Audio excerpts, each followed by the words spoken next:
Hello बच्चों, आप सभी का स्वागत है हमारे YouTube चैनल सरल हिंदी पाठशाला में। बच्चों, आज हम सभी स्वर संधि का पांचवा भेद अयादि संधि के विषय में पढ़ेंगे। बच्चों, अयादि स्वर संधि जो है वो बहुत ही आसान है। आप सभी को आज समझ में आ जाएगा कि जिस संधि से आप बहुत डरते थे उस संधि में कोई परेशानी अब आपको आगे नहीं आएगी। ध्यान दीजिए बच्चों, इसकी जो परिभाषा है वो कह रही है, यदि ए ओ औ के बाद इनसे भिन्न, भिन्न का अर्थ क्या समझा था बेटा? अलग, इनसे अलग, इनसे मतलब किनसे? इन चारों स्वरों से अलग कोई स्वर आए तो ए का अय, ए का आय, ओ का अव तथा औ का आव बन जाता है। ठीक है बेटा, क्या बन जाता है? ए का क्या बन गया? अय, अय का क्या बन गया? आय, ओ का क्या बन गया? अव, और औ के बाद अगर कोई भी स्वर आए दूसरा तो आव बन जाता है।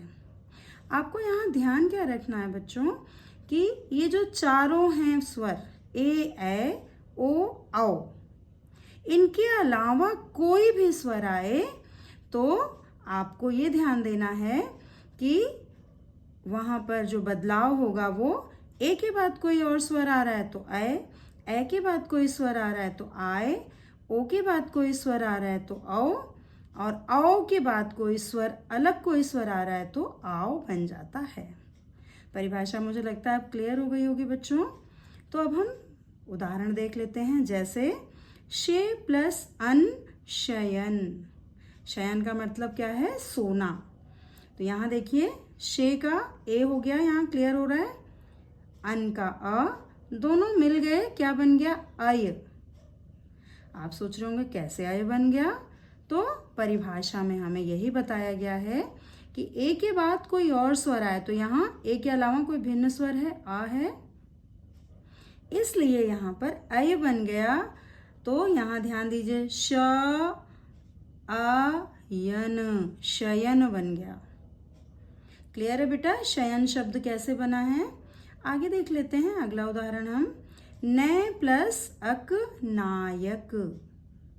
यहाँ पर भी देखिए, ए आ गया कहाँ से? नय से, और अक से हमने आ ले लिया, दोनों मिलकर क्या बन गया? आय। तो नायक शब्द का निर्माण कैसे हुआ है आज आप सभी को समझ आ गया। ठीक है, आगे देख लेते हैं नेक्स्ट उदाहरण, ओ प्लस, यहाँ बेटा हमने पहले लिख दिया गलती से, अब आप लोग इसको समझ लीजिए, सॉरी। पो प्लस अन पवन।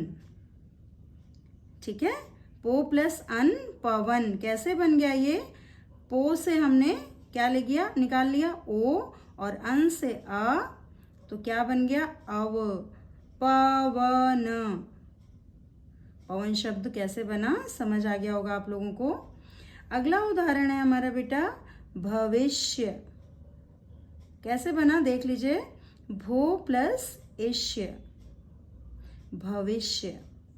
यहाँ भो से हमने ओ ले लिया और इष्य से ई, अब ये बन गया अवी। अब आप सोच रहे होंगे अभी तो मैम बता रही थी कि ओ से अव बनता है।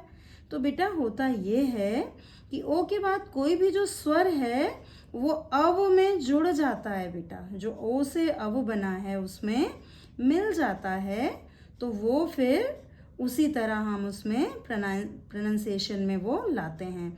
अवी बन गया, ये मात्रा लग गई ई की तो बन गया अवी, और जाकर वो जुड़ गया तो बन गया भविष्य। ठीक है बच्चों, आगे ध्यान दीजिए, भौ प्लस उक भावुक।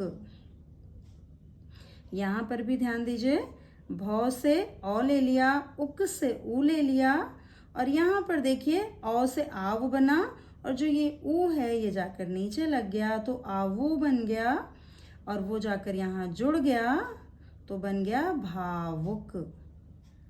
ठीक है बेटा, तो ये हमारी अयादि स्वर संधि हो गई। आप लोगों को अगर इसमें कोई भी परेशानी आए, समझने में कोई भी कंफ्यूजन हो, तो आप कमेंट बॉक्स में कमेंट कर दीजिएगा बच्चों। और अब हमारी जो स्वर संधि है वो कंप्लीट हो गई, पूरी हो गई। अब हमारी जो संधि है उसमें हम क्या पढ़ेंगे आगे? व्यंजन संधि। तो अगली वीडियो में मैं आप लोगों के लिए व्यंजन संधि की शुरुआत कर रही हूँ। तो आप लोग सभी चैनल को सब्सक्राइब कर लें, जिससे अगला जो वीडियो है आने वाला वो आप लोगों को पता चल जाए। धन्यवाद बच्चों।